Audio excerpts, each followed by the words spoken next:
शेतकरी मित्रांनो नमस्कार। तर बऱ्याच शेतकऱ्यांचा उन्हाळी कांदा हा लवकर लागवड ज्यांचा झालाय, जवळजवळ 30 दिवस ज्यांचे झालेले आहे, तर दुसरी फवारणी नेमकी आता कोणती करावी। आता तुम्ही नेमकी कांद्यावरती बुरशीनाशकाची फवारणी तुमची झालेली आहे, तणनाशकाची फवारणी झाल्यानंतर तुम्ही दुसरं पाणी दिलंय, आता त्यानंतर आपल्याला फवारणी करणं आवश्यक आहे की तुमच्या कांद्यावरती जी बुरशी आलेली आहे, करपा आलेला आहे, त्याचं नियंत्रण व्हावं, वाढ चांगली व्हावी आणि योग्य पद्धतीने तो कांदा पोसायला आता सुरुवात व्हावी, त्याची जी नाळ आहे ती चांगली बनावी।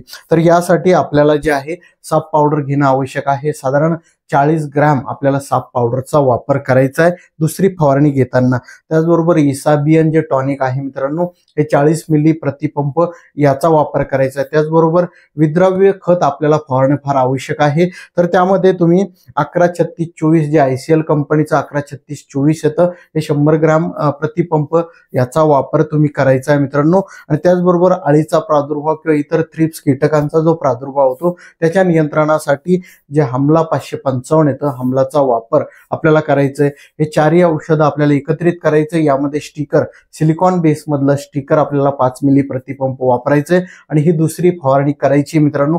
खूप चांगले रिझल्ट हे तुम्हाला दिसून येतील, कांद्यामध्ये वाढ चांगली दिसेल आणि कांदा बनताना सुद्धा तुम्हाला दिसेल मित्रांनो। त्यामुळे हा व्हिडिओ जास्तीत जास्त आपल्या कांदा उत्पादक शेतकऱ्यांना शेअर करा, व्हिडिओ लाईक करा। आपल्याला फॉलो सबस्क्राईब केलं नसेल तर नक्की करा मित्रांनो आणि लाईक करायला विसरू नका। धन्यवाद।